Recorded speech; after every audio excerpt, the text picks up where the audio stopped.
Matthieu, chapitre 22. Jésus prit la parole et leur parla de nouveau en parabole. Il dit, Le royaume des cieux ressemble à un roi qui fit des noces pour son fils. Il envoya ses serviteurs appeler ceux qui étaient invités aux noces, mais ils ne voulurent pas venir. Il envoya encore d'autres serviteurs, avec cet ordre, Dites aux invités, J'ai préparé mon festin. Mes bœufs et mes bêtes grasses sont tués, tout est prêt, venez aux noces. Mais eux, négligeant l'invitation, s'en allèrent l'un à son champ, un autre à ses affaires.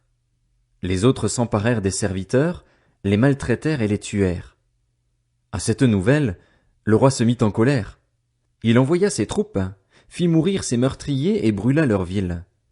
Alors il dit à ses serviteurs, Les noces sont prêtes, mais les invités n'en étaient pas dignes.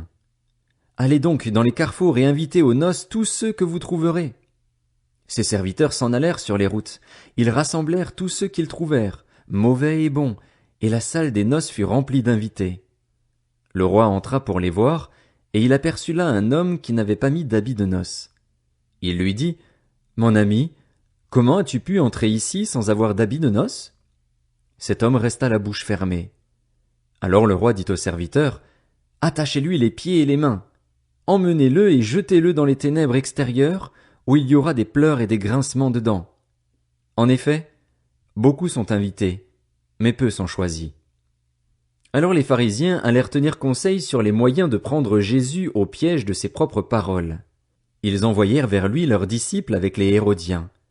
Ils lui dirent, Maître, nous savons que tes paroles sont vraies et que tu enseignes le chemin de Dieu en toute vérité, sans te laisser influencer par personne, car tu ne regardes pas à l'apparence des personnes. Dis-nous donc ce que tu en penses. Est-il permis, ou non, de payer l'impôt à l'empereur? Mais Jésus, connaissant leur méchanceté, répondit, Pourquoi me tendez-vous un piège, hypocrite? Montrez-moi la monnaie avec laquelle on paye l'impôt. Ils lui présentèrent une pièce de monnaie. Il leur demanda, De qui porte-t-elle l'effigie et l'inscription? De l'empereur, lui répondirent-ils. Alors il leur dit, Rendez donc à l'empereur ce qui est à l'empereur et à Dieu ce qui est à Dieu. Étonnés de ce qu'ils entendaient, ils le quittèrent et s'en allèrent. Le même jour, les Sadducéens, qui disent qu'il n'y a pas de résurrection, vinrent trouver Jésus et lui posèrent cette question. Maître, Moïse a dit, si quelqu'un meurt sans enfant, son frère épousera la veuve et donnera une descendance à son frère. Or, il y avait parmi nous 7 frères. Le premier s'est marié et est mort, et, comme il n'avait pas d'enfant, il a laissé sa femme à son frère. Il en est allé de même pour le deuxième, puis le troisième, et ce jusqu'au 7e. Après eux tous, la femme est morte aussi. À la résurrection, duquel des 7 sera-t-elle donc la femme? En effet, tous l'ont épousée. Jésus leur répondit, Vous êtes dans l'erreur parce que vous ne connaissez ni les Écritures, ni la puissance de Dieu. En effet, à la résurrection, les hommes et les femmes ne se marieront pas, mais ils seront comme les anges de Dieu dans le ciel. En ce qui concerne la résurrection des morts, n'avez-vous pas lu ce que Dieu vous a dit?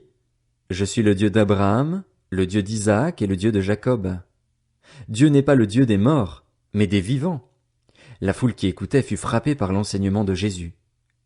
Les pharisiens apprirent qu'il avait réduit au silence les Sadducéens.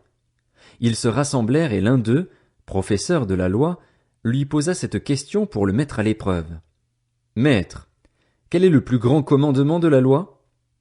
Jésus lui répondit, Tu aimeras le Seigneur, ton Dieu, de tout ton cœur, de toute ton âme et de toute ta pensée. C'est le premier commandement et le plus grand.